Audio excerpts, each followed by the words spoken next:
Welcome to the Straight Out of Home Video podcast, part of the Geeky Waffle Network.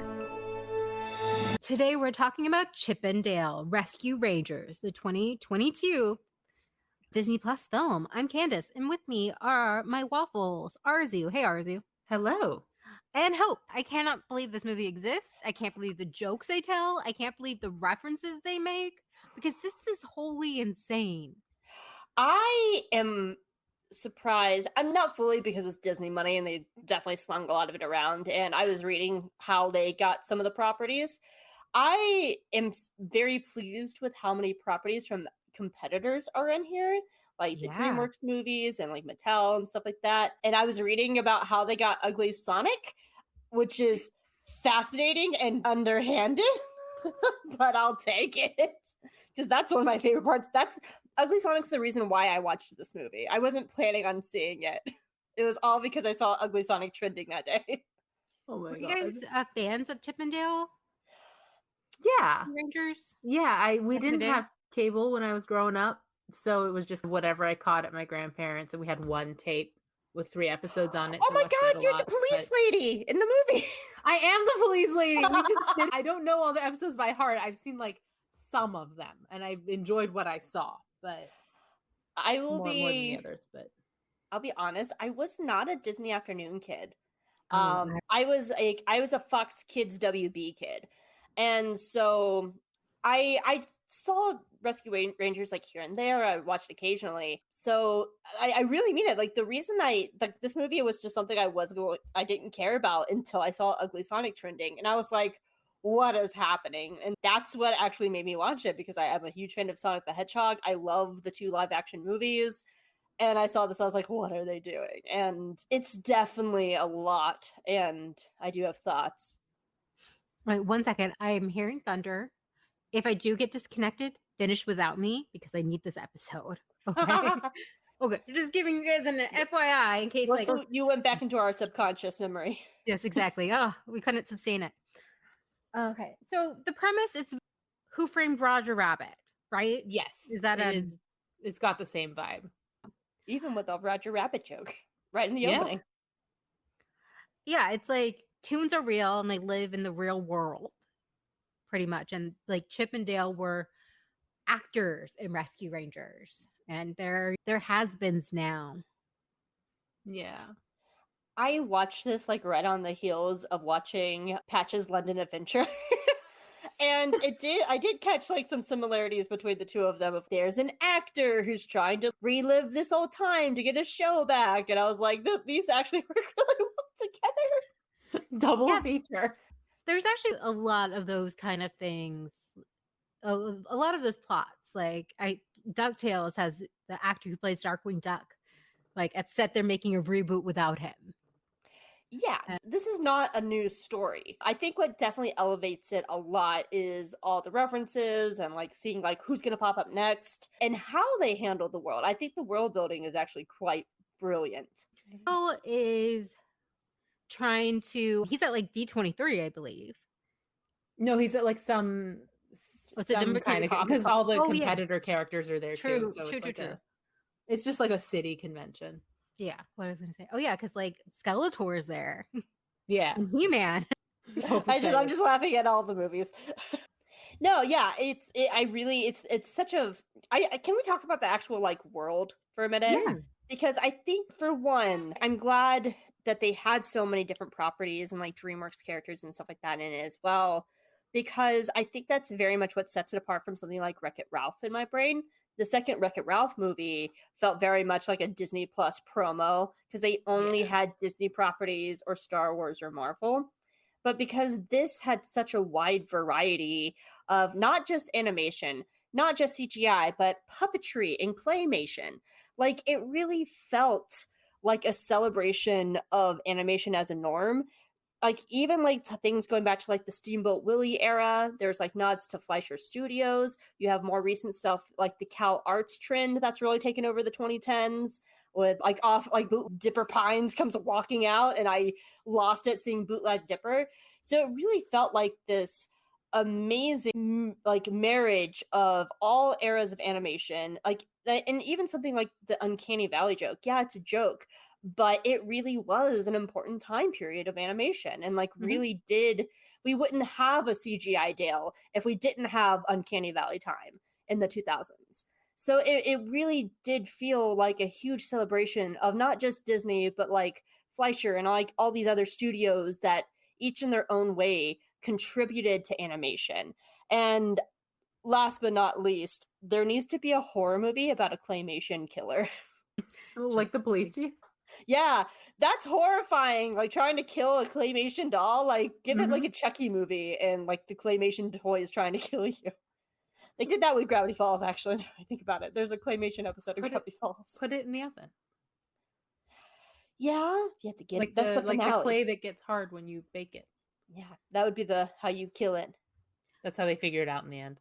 And just an example of like Disney getting like DreamWorks and everyone involved. There's a scene where Seth Rogen's character is confronted with a bunch of other Seth Rogen characters, which includes Pumbaa from The Lion King, who makes fun of his dead eyes and like pot kettle Pumbaa. And then there's also his characters from Monsters vs. Aliens and Kung Fu Panda, which I believe are both DreamWorks. Yeah. What I like about the world, like to go to what Hope was saying about how Wreck-It Ralph was very Disney oriented and this isn't, is it's weird because they're animated, but it feels more lived in. And I don't know if that makes sense to the two of you, but it feels that makes a lot of sense. Like, there's so much stuff in the background background. Coexist. Yeah, there's so much going on. Like I just watched it again today and there were so many things I missed. Like they're just driving down the road and there's like a car's car driving behind them. The billboards are great all over. There's one where like Doug Funny and Pork Chop from the Nickelodeon show Doug have a law firm. Oh my God. And it says something like, we're no funny business. It says something like that. It's so funny. It's like in the background on a billboard. And I think like with those kind of jokes and with all those kind of references, you feel like the people who made this like truly love animation and love like cartoons and are just having a blast with it. A lot of the people from competitor studios started at Disney. Oh, what's his name? Katzenberg, I think is his name is. He started DreamWorks and he was a Disney animator for years before he finally left and started DreamWorks. He was a Disney exec. Yeah. Oh, okay. Yeah. And then there's rumors that Shrek is based on Eisner, I believe. Michael Eisner. It's a very somewhat spiteful processing for Katzenberg of having to leave the Disney company, which is why the first Shrek in particular feels so pointed. Yeah, Disney, especially like the whole like Quatland. Duloc, yeah.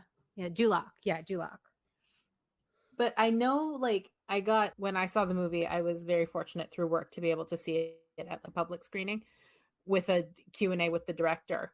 And if I recall correctly, he said that a lot of the animation, where possible, was done by the people who had animated it originally.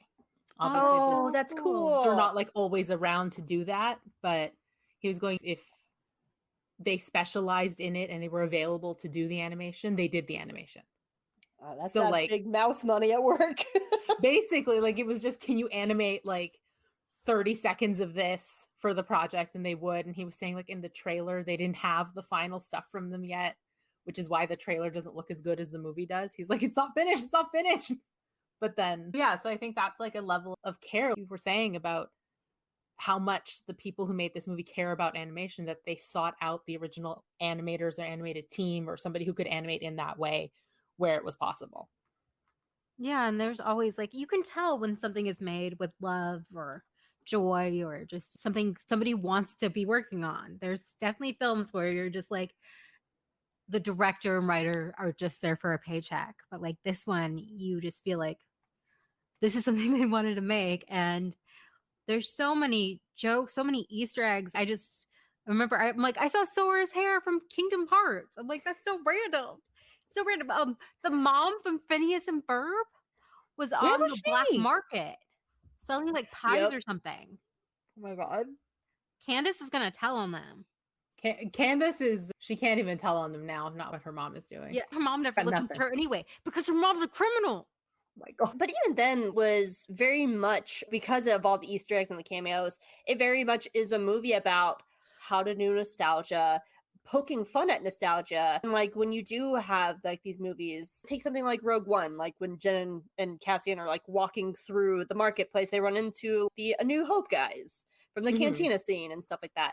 And so it's very much a story about nostalgia and how to do it correctly and poking fun of it too. The final joke of saying, oh, would we get a pop star to do the theme song? Because that is a thing. And so I think they do balance I do think that's the best part of the story, actually, because I don't think Chip and Dale carry their own movie very well. But I think they're the weakest part of the movie because the big pull is the commentary about nostalgia and cameos in movies and such.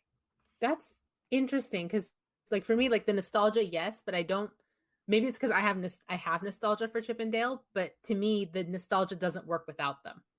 Yeah, same. If it had been a commentary on larger, like, nostalgic animation, sure. But if it's nostalgia through the lens of something like this is for me that I am specifically nostalgic about, that's what makes the movie work. I've had more of the problem on my second viewing. I didn't mind it as much the first time through, but my second viewing fell a lot flatter, which was a concern I had when I wrote the review for the Waffles, was I wasn't sure how it would hold up on a rewatch. And I found myself more disengaging from the story to look for like more of the Easter eggs. And some of it is I'm not the biggest fan of John Mulaney as a voice actor. That's what I was just about to say, Hope, was like, I think Andy Samberg is a good actor and he does okay here. John Mulaney, no, he doesn't. John Mulaney is all very one. That's the thing. I think he works in like some cases, like when he's Spider-Pig or Spider-Ham. As Spider-Ham, he's playing a very specific cheesy character. And knows this. Yeah, but when he's Dale, everything he says sounds like it's setting up a punchline that is never actually coming because he's not the comedic one. Dale is the comedic one, and all his lines sound like this with an inflection at the end of it. And I really noticed it the second time around, like, oh, all your reads are exactly the same. And the thing is, I don't get why they did it because John Mulaney and Andy Samberg aren't going to change someone's mind to watch this movie. Because they're friends with the director. Oh, they are? Okay. That's all it is. I think Samberg was the stronger of the two. Definitely. My second time viewing through, he really still held up for me a lot. We could make the argument that, Chris Pratt is about to voice Mario. And there's been a big outcry among people in animation to stop hiring big name actors to voice characters and let actual trained voice actors voice characters. Do I think that's what they're doing here? No, I think it's because, as you said, they're friends with the director and that's why they're in the movie. But we could spin it as a commentary too about the animation. That's true. Yeah. I will say, I don't mean to be the oppositional one this evening, but for all that John Mulaney as a person, we're going to put a pin in that. But for his performance, yes, it didn't vary very much. But I found it easier to believe purely because Andy Samberg, yes, it's the stronger performance, but he sounds so much like Andy Samberg. Sounds like Jake Peralta the whole way through. I'm like, that is Chip and Jake Peralta. I'm like, that's not Chip and Dale. And again, his is the stronger performance. I loved the hell out of what he was doing, but I'm like, that's Andy Samberg. And I can there's like a light film or filter of Andy Samberg like overlaid over Dale the whole time. Whereas with Chip, because I'll use John Mulaney GIFs, but I never really watched his comedy. I have a harder time seeing him because I'm less familiar with him. I used to be a big John Mulaney fan. I watched all his stand-up. His voice is very not iconic. I'm just less familiar with it, so I had an easier time believing that it wasn't an actor. Like, it was both. Do you know what I mean? Like, I had an easier time not seeing his actual face. Yeah, because I was a big I am a big Brooklyn Nine-Nine fan. So both of them, it was just hard. I heard Andy and John a lot while watching it, but at the same time, especially the first time around, I didn't notice as much because I was like distracted by everything going on. We didn't even go into the plot of this yet. What'd you guys think of Peter Pan? It felt okay. There's a little controversy, which I can speak to, but you set up the controversy first. Okay, let's set up the plot first because this plot. Okay, Chip and Dale. Yeah, Chip is now an insurance adjuster or whatever. Pretty much just gave him like the most boring job in the world. And Monty is addicted to cheese, which I can't believe they did such a straight allegory for addiction with him. Which What else is that? I know, that's true. I guess it sets up also like the noir police aspect of it. It's all like, oh, and then Monty was missing, blah blah blah. Yeah, and then there's a series of animated characters, including Flounder. I thought this was so good. I love the idea of the bootlegs. The bootlegs freaked me out. I love So it. these characters, to get us back on the plot, these characters are going missing, and they're being taken by an organization that is bootlegging them, so changing their really discernible features in order to send them overseas to create bootleg movies. And the plot is Monty goes missing, and he's been taken by these people. Yes, because and they want to find him. He owes stuff to his dealer, his cheese dealer. Yes, who's a puppet. A Muppet, probably. Oh, I love it. I wanted to see more Muppet fights. But, okay, so when they kept saying, oh, it's Sweet Pete, did anyone else think it was like Pete, the bad guy in a lot of the Mickey cartoons? I did for a second, and then I thought that's too obvious. So I'm like, maybe it's like somebody, I thought maybe they made it up for the movie. I would have if I didn't know going into it was Peter Pan, because screenshots had been released beforehand. But when I watched it the first time, because I watched it the second time when I was in Florida visiting my mom, so she thought it was Pete from the Disney cartoons. And so it was Goof Troop. It's also Disney Afternoons. So I was so like, oh, it's all connected. They already had Baloo. So I think if I hadn't had seen the screenshots prior, I would have definitely went for Pete as well, which would have been a very obvious villain. So I'm actually glad they didn't go that route. And even then, we still saw Pete voiced by Jim Cummings, which was great. I love Jim Cummings. So Sweet Pete is voiced by Will Arnett, actually, who I didn't know until I looked it up. He did. I didn't know until after. I'm like, no, yeah, that makes sense. Yeah. He is a middle-aged, overweight version of Peter Pan, who founded the Valley Gang after being fired due to his age. So, yeah, the controversy. I want to hear it because I don't. So Bobby Driscoll, the voice actor for Peter Pan in the 1950s, was a child actor prior to playing Peter Pan. He was in their live action Treasure Island. He did a lot of stuff with Disney.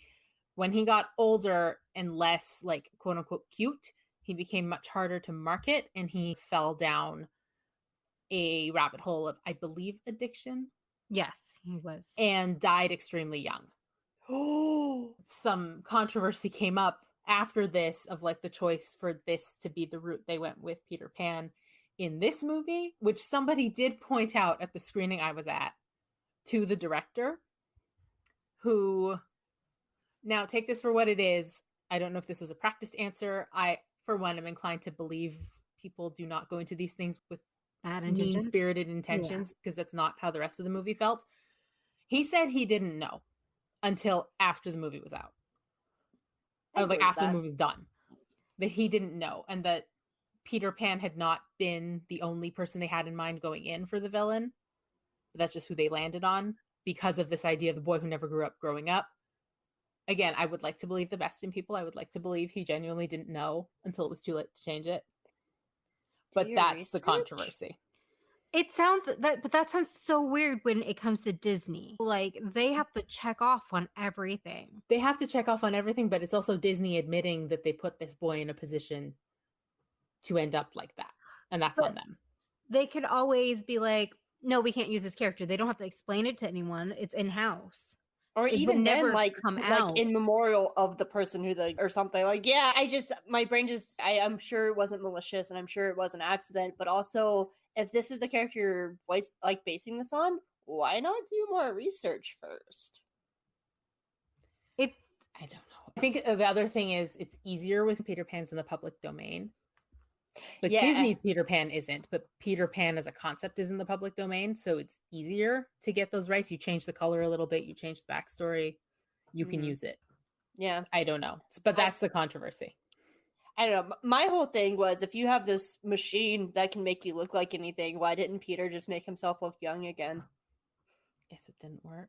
That was my thing. Like, I guess money, because he realized he could make money. Yeah, if you can spin it into a profitable business rather than trying to be 13 again. It'd be harder to hide his voice. Yeah.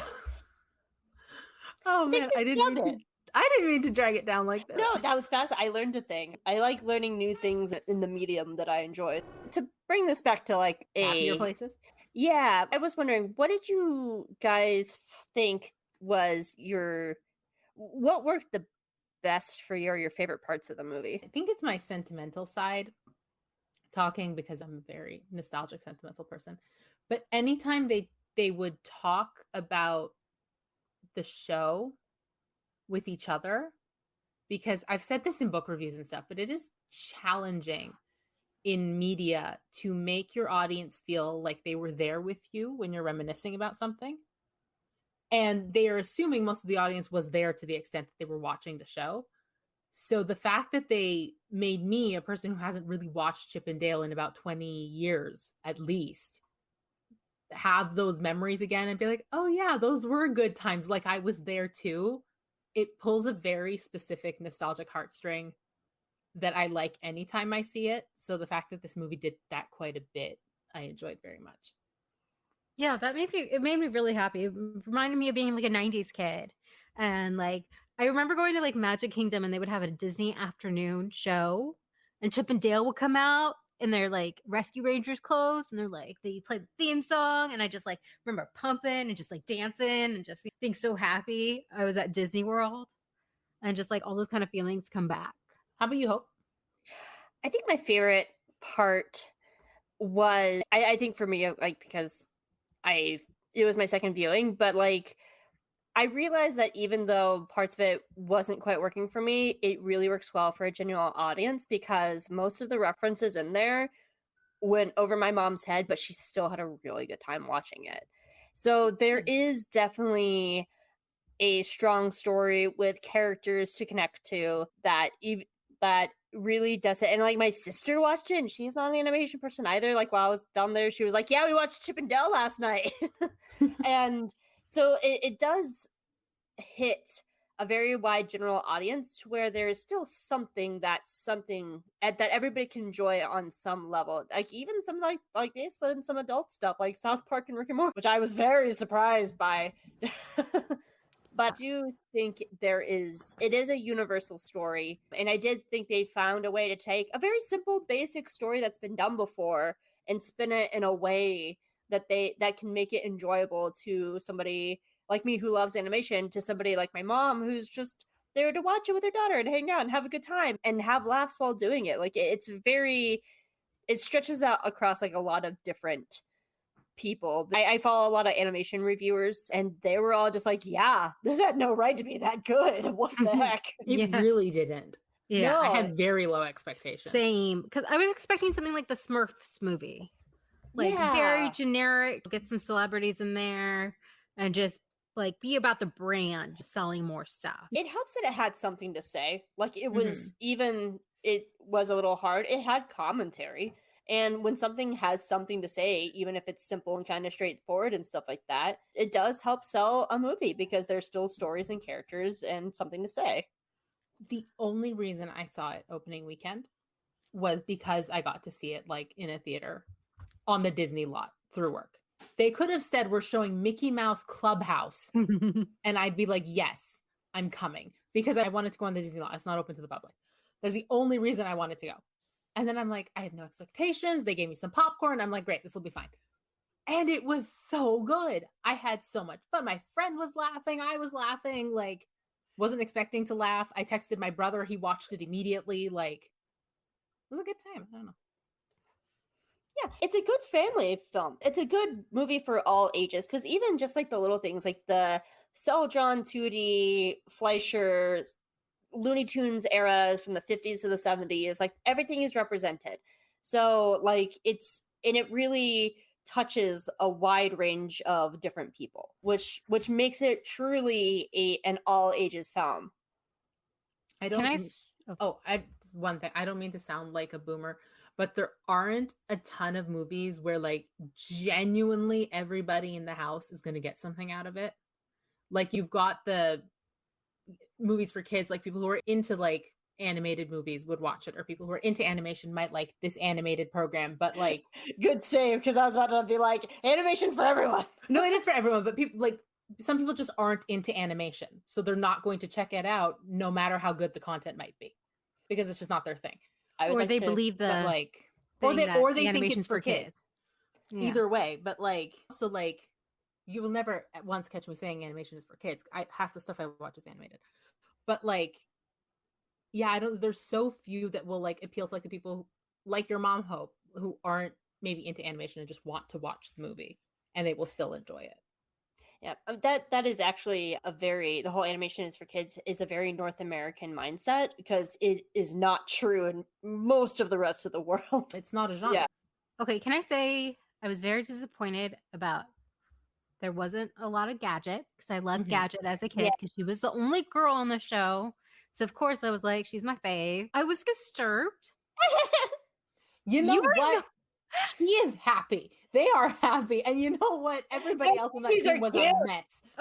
Okay. So in the movie, it's revealed that Gadget and Zipper the Fly got married and had like 16 kids. And Good for them. God, they're Get big. it, girl. Okay. Get it. He got all up on that much He bigger married mouse. up. She is happy. He is watching the kids and she is thriving. Like, That's life. good Okay. for them. I But was as a- sorry she wasn't in the movie more though. But as a fan of the show, he was like her pet. Maybe they're just into that. Okay. Don't ruin my childhood. I'm not taking it away from you. It's canon now. They're married. Canon. It's Chippendale. I'm sorry.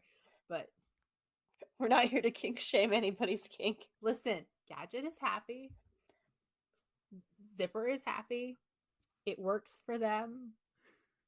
He was playing her pet. He wasn't actually her pet. Right? It was a part. The few times I watched Rescue Rangers, I thought they were all equals, including Zipper. So I was like, yeah, sure. Why not? They're I equal. have no recollection of him being the pet. I'm just taking Candace's word on this. Maybe I'm remembering it wrong. It has been a few years. I will admit, as a kid, I paid the least attention to Zipper because he didn't talk. So I thought he was like a dog or something because they would like pet him. They'd be like, "Good job, Zipper," and like pat his head. okay, so that's just you making assumptions. He's a member of the team. You know what they say about assuming. He was a member of the team, and now he's a member of Gadget's family.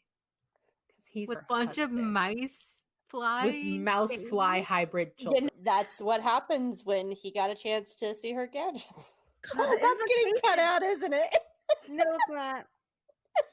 Implications of this movie. They have 16 kids, so You did something. Zipper's right. doing something right. That voice. Who was that? Was that Jordan Peele? I've got it open. Hang on. Was, Dennis Haysbert. Yeah. He's Yeah. Allstate guy. Yeah. Anybody who talks to me in that voice, yeah. I'll have 16 16 kids. kids. Just close my eyes. It fixes the problem. Keegan Michael Key was a Muppet cheesemonger. Oh, you're right. Oh, I love that character. Just the whole, like, he's going off like the Swedish chef and like the voice drop of like, are you caps? That was my favorite joke of the movie. Yeah, the Swedish Chef is like one of my favorite Muppets. I want to go back. Pork, yes. What did you guys think of the cop lady? Ellie, Ellie, yeah. played by Kiki Lane. I thought the double, triple twist they were pulling with her worked, because I thought I was so smart piecing it together, and then I was wrong. So that might just be me. I might just be an idiot, but I thought I was. I'm clearly the person this was written for, because every time there was a twist, I was like, "Oh my god!" I didn't see that coming. I felt that way too. I fell for the double triple twist, and I like how they doubled down on it. Just like, it's the police chief. Of course it is, because it's obvious. I'm a jerk. And so, like, not played by only J.K. Simmons. He's Who such a he great needs voice to be in actor. everything. He's such a good voice actor, man. If you haven't, he's so good in Gravity Falls too. Like, he's just so good in everything he does. But like, they set up the twist to make it extra like obvious, so you want to think that it's something more, but no, it's just the most obvious thing. And then they double down on just like, yeah, cliches. We did it. And that goes back to like my favorite thing. Like they take very common cliche writing tropes and use them for comedic effect, and it's really well done. Like, that's not a new trope, and they make it work because they turned it into a joke of like, yeah, I like money, I'm a jerk. Okay, can I just say the part that made me laugh like the hardest and the most wasn't like a visual gag. It was when Ellie was talking about like they got a tip and they attacked like the Nickelodeon Junior Suite, and like Paw Patrol attacked them. Lose my mind. But hearing about this, I the can't. gruesomeness of like, Sergeant's never gonna have kids yet because it was so well written. Whatever they show you is not going to be anywhere near as good as what you're picturing. Yeah, and Kiki Not Lay even just close. like it's like doing it like so serious, like a drama. Like she was in If Beale Street Could Talk, like a very dramatic, excellent movie, and she's playing it just like if she was in that movie, like traumatized by like her mistake. And I just Best kind of live action / non-live action, like be it Muppets, Yeah. be it animation. That is the best kind of performance, is when you're playing it dead straight. Yeah, and she does Like, a you're not fantastic winking, job. nothing. You're just like, I am in a movie and I'm taking it very seriously. But that's the comedy of it too. It's this really just crazy, outlandish. Like, the words coming out of her mouth are so outlandish, but because she's playing it so straight, is why it's funny. Yes, But it's like, the same reason that the Muppets Christmas Carol works so well. Is because why am I forgetting his name? Michael Caine plays it completely straight, like he would anywhere. And yeah, she does a great job considering like she's not talking to anything for like most of the movie. I mean, to me, that it goes back to it really goes back to the strength of the world. Like, they committed to this world from beginning to end. This is the world. It's this, like, a sock puppet walks on the screen. A sock puppet is a police officer, and it functions in this world. And like, the fact that they committed to it so hard is why it works. And if you don't believe in your world that you're setting your story in, it will fall apart. Yeah, so I want to kind of contrast this with Onward, which is a movie that Pixar released a few years ago. I think 2020. Yeah. During it was like the first pandemic Disney movie. Yeah. So that whole premise is fantasy creatures have always existed. There's no humans, but they live in a world like parallel to ours. And they just like decided not to use magic anymore. But they have cars that nobody can fit in for some reason, even though they're the ones who made the cars. The pixies use bicycles, even though not bikes, like motorcycles that are too big for them. And also, like, how do they reach stuff that is taller than them? Because there's a bunch of stuff that is just, it's not made for the people in the world. It's made like humans live there. Like, you know what I mean? It's the most boring fantasy world I've ever seen in a fantasy movie. Yeah, it's not even a fantasy world.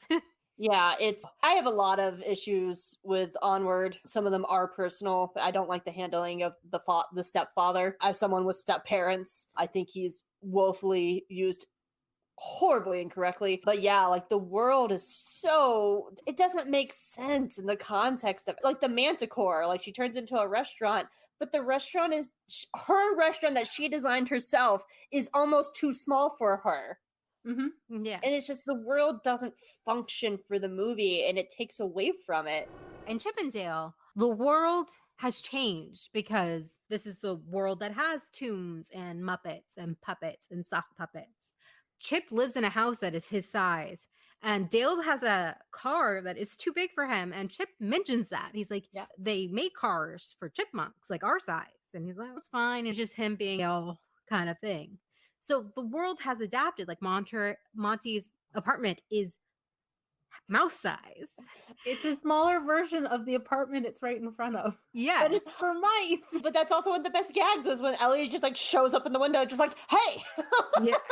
And it's a gag. Like, it's like, yeah, it's because then they use the world to show where the characters are at. Like, the reason Dale has this big outlandish car is because he has these big outlandish dreams that he's trying to live in and making them work, but it's not functioning correctly because he's missing these pieces of himself that he cannot thrive fully because he has these broken relationships with Chip just as much as his car is broken, and he's trying to make it all work. Like the car is a symbol of Dale, of who he is. Yeah, and it's just like Onward in the movie about it. Onward, the stepfather is in a police car that doesn't fit him. Like he has to like maneuver to get inside it. It just it makes zero sense in that regards. But like, yeah, this is made for humor. It's made for them. It makes me think of Zootopia, because that one is another one where like the animals are all wildly different sizes, but the areas where all of them congregate, there are accessibility concerns. Like there's drink stands that are up here for the giraffes and they're down here for the mice. And otherwise, like you just live with similarly sized animals and things are sized appropriately. So like that was a world where thought was put into functionality, whereas like I think Onward was just like they control F'd all the humans and put fantasy creatures in there instead. Yeah. I think they went for definitely the novelty of just like, oh, these fantasy people are now in the real world. Like I think they went for the novelty of it, but novelty doesn't carry a full story, and it creates more problems than actually committing to the world. I agree. What did you think? Oh, okay. What did you think of Bill making himself CGI? I thought it was great. Funny. Because it is commentary like of animation and these recent trends, like the whole joke about Baloo getting a live action reboot. Now he's back on top. It is a commentary of animation and the direction we went into, where we're taking all these like nostalgic properties that started in 2D. And even then, like Chip's not full 2D, he's cel shaded 3D model, but he's drawn to look 2D to represent the past. But it is very much talking about these trends of like when we get these reboots, they're usually like CGI updates, but they lose a bit of like what made them great, which is like the messy lines of hand-drawn cell animation. Yeah. There's a lot of heart that goes into hand-drawn cell 2D animation with like erase marks and stuff that sometimes make it into the final shows and stuff. There are scenes in Little Mermaid that are slightly out of focus because they didn't fully focus the camera when they were filming the plates. I really liked that choice because it is a mark of like the more recent like 2010s of all the reboots that came out in like the 2000s and 2010s. And I think it's a nice comment that anybody over the age of like 10 will understand, because even if your first exposure to any of these stories was the 3D version, with everything being available on Disney Plus and like throughout the internet, like at some point you've gone back to look and you found the 2D. Yeah. So you know that they changed it when they updated. So you might not get the depth of the commentary, but you do get what they're poking at. And you, as a 10-year-old, feel very smart for picking up on this. Even something like the Uncanny Valley scene, like, that was groundbreaking. Mm-hmm. That was groundbreaking. We wouldn't have this movie if not for as wonky and janky as it is now. Like, I was recently watching a couple clips from the first Toy Story movie, and man, does it look rough. Don't look at the humans. Don't look at the humans. But they really... programs that they use to make Toy Story are now things that we use it's the same programming. And it really was state of the art. And it was an important time. Like, we can joke about it now. We can joke about how all the humans look like Andy in the background. But it really is important. Like, steps to get where we are now. And they really took the time to celebrate it in this movie. And yeah, Toy Story was so smart about focusing on inanimate objects, so we don't have that in Uncanny Valley. Isn't that why it took so long for Pixar to do a human-focused story? Because it didn't look right? Yeah, because they just don't want to be creepy. Yeah. Do you think they were making fun of themselves, like Disney, in a way, when they had like the E.T. Batman crossover, as their MCU kind of thing?